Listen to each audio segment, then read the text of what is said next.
This is huge for Pulisic because he's also entering his name in some history book. He becomes one of 3 Serie A players to reach 50 goal contributions in the last 2 seasons in all competitions. He joins Atalanta's Ademola Lookman and Lautaro Martinez, who reached 54 goal contributions. Kasey, obviously this is impressive, but what does this milestone mean particularly for Pulisic's legacy? So what I really like about kind of the path that Christian has taken is he's at Dortmund, makes a name for himself, makes a big move to Chelsea, and for whatever reason, either fitness issues, the club maybe not being as secure, multiple managers coming in and out, everything that kind of happens with that, takes a step back, leaves the Premier League, goes to Serie A, and completely changes the script. He's fit most matches. The production is off the chart. Exactly what we were hoping would happen for Christian. Take all the ghosts of Chelsea out of the way, take the injury issues out of the way, get somewhere, play week in and week out, and contribute with the skill level and the ability that we know was there. I'm gonna miss one, so back me up here, Kasey. SERIE, Frank Lampard, Graham Potter, Thomas Tuchel. Then he goes to, let me go to Milan now. Goes to Milan, and it's Pioli, and then it's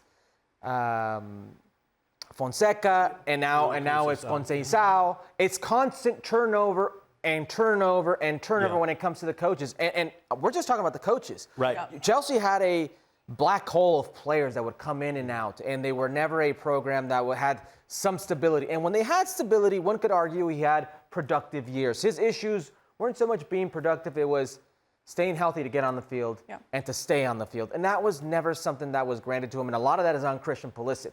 A lot of that is also the some of it was too unlucky because there's a couple times where he really got some good runs together and then took a smash and then was out for a long it could be time. unlucky, but it was a combination. It was circumstantial, but it just wasn't meant to be. Goes to Milan, and you really have to tip your hat to a guy that many saw as a lost cause. He goes for about 20-something, $21, $22 million to Milan. He was an afterthought, and he's turned or gone from an afterthought to the face of AC Milan, a historic brand in world football. The problem is the historic brand in world football is now 9th place in Serie A. But you're the bright light, at least. It doesn't matter. 100%. That's what people are going to hang over Christian Pulisic. But Christian Pulisic right now, with this milestone, that proves that may be this Milan, but that's not this Christian Pulisic. He's in elite company right there. Lautaro Martinez has been one of the best players in world football for quite some time, and easily the best player in Serie A for quite some time. Last year's MVP, Lookman, what he did with Atalanta, they actually beat Bayer Leverkusen in the Europa League final. He was the star of that match with a hat-trick. You can see the level of competition that he is up with, and he's there. It's not Rafa Leao. It's not some other player. It's Christian Pulisic. This is a testament to who Christian Pulisic is and who he could be.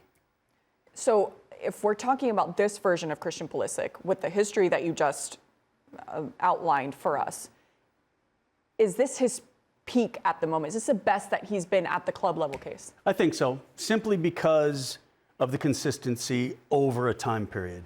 I think we saw glimpses of what could be, and then there'd be a setback. And I think this is where the consistency really takes over. And to me, if I'm a coach, you got to know that a player is going to be available for you. It's so difficult to get excited for somebody and then, oh, look at what he gives us. Oh, and now he's out for 2 months.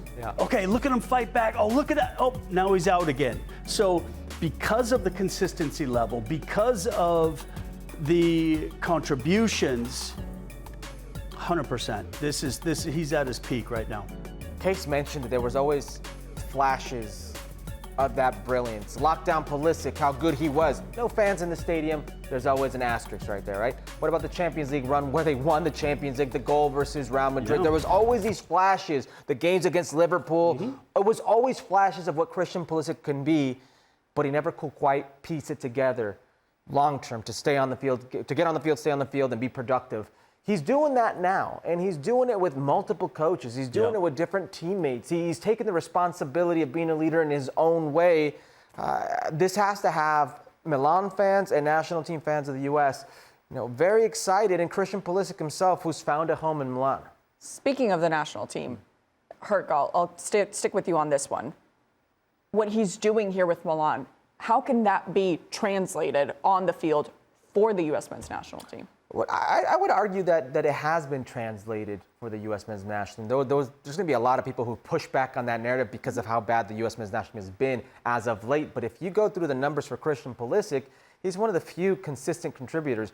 It's very difficult to do everything by yourself, especially in a team that hasn't been a team for quite some time. But I would give Christian Pulisic that. Listen, Christian Pulisic is going to go down as the best U.S. men's national team player ever, okay? Right now, he's got the best club resume that's existed.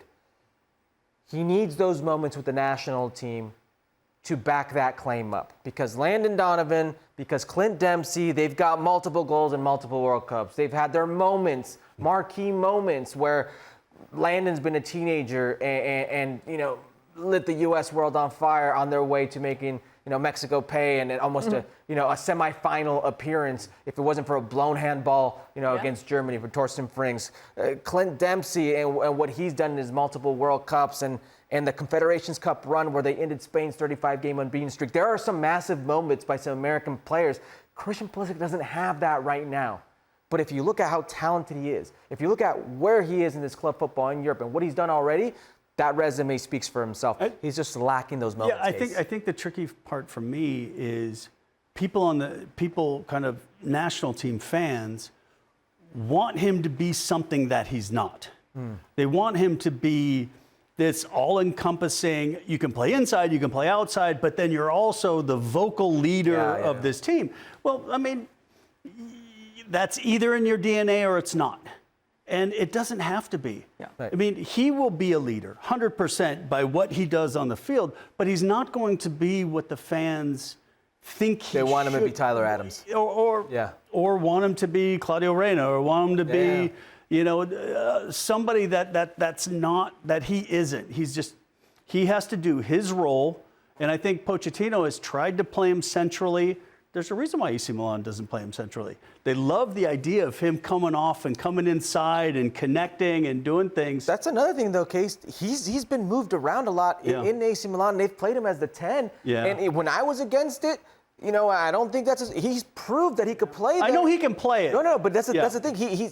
The thing with the U.S. men's national team is that this is just a bad team right now. Yeah. It's a bad moment, and it's unfair to just put everything on Christian Pulisic. Right. I think you're right. People expect him to be something that most players aren't international. They want him to dominate the way that Mbappe dominates with France, or that Messi dominates. They want that out of Christian Pulisic.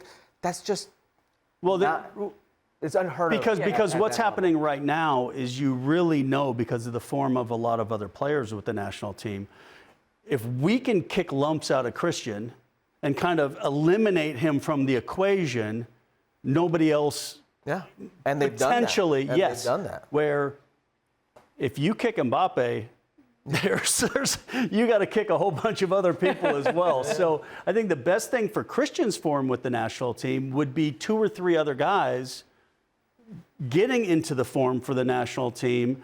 And then you can't have a singular focus defensively. It's a form of controlling things that are out of your control, right? What can I do at the club level to bring that to U.S. men's national team level? Maybe it'll be contagious. I don't waste time on the talking the talk. I'm going to focus on walking the walk here. And that's first and foremost, Cristina. Your club leader. always starts the conversation. And then because of your club form, you get the opportunity with the national team.